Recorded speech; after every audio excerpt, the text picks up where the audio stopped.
And that always sort of immediately sends alarm bells off. Alarm bells, yeah. Think, why has it come from a car boot sale?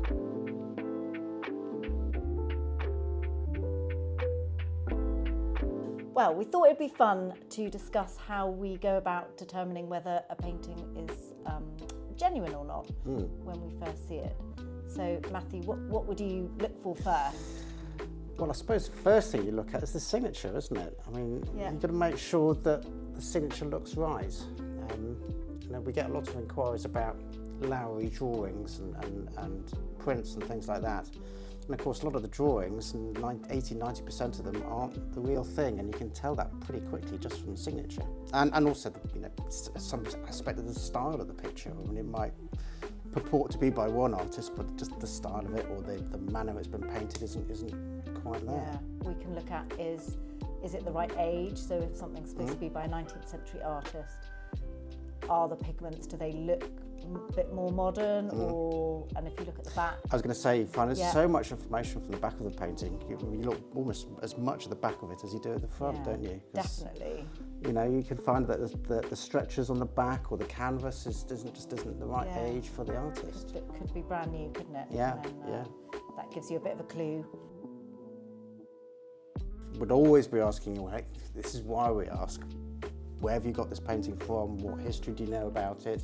Is there any documents that could go with it? Because all of this builds up a case for authenticating the picture, doesn't it? Yeah, so that is really important.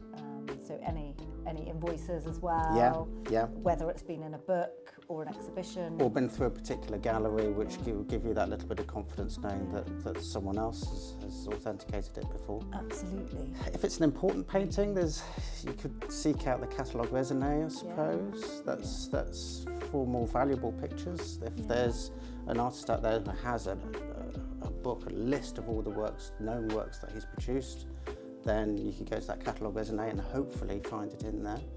And sometimes there's authentication committees. Again, for the more sort of valuable, for the bigger, more important pictures. Yeah. And they would often charge a fee as well. Yes.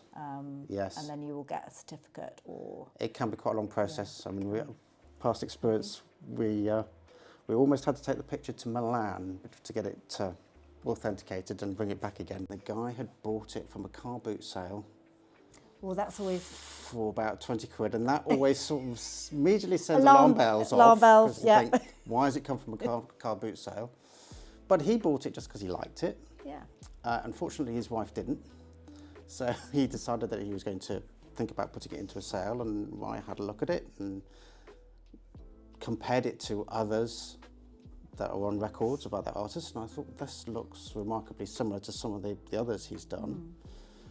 And initially, we just emailed the foundation in Milan, his artistic foundation, and said, what do you think? And they went, yes, it could be. Our next committee meeting is in 3 months' time. It will cost however much it was. You need to bring it to Milan. You can't leave it with us. You have to stay with it, and then we'll authenticate it, and you can take it back again.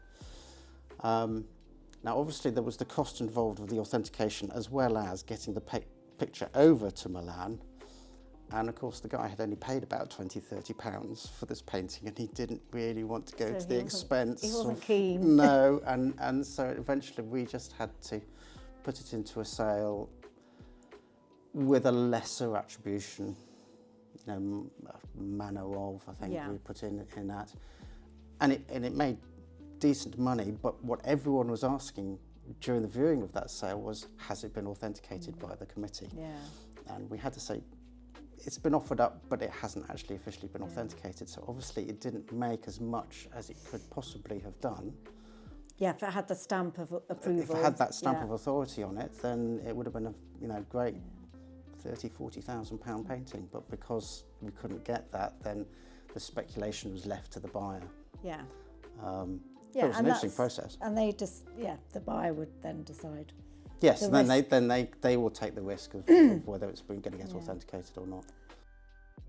With contemporary artists, a lot of them are still alive, so we can contact the galleries, direct their studios, and we can authenticate things that way. So that's always good. Yes, And then sometimes when the artist is no longer with us, if they were represented by one particular gallery, you can just go back to the gallery as well, couldn't you?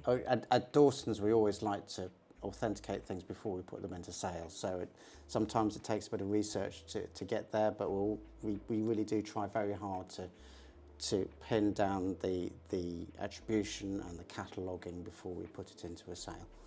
Yeah, and we're really happy to do that. And if you're, wondering about something you might have in your collection, then, bring it in and we'll be very happy to have a look at it. Absolutely. Yeah.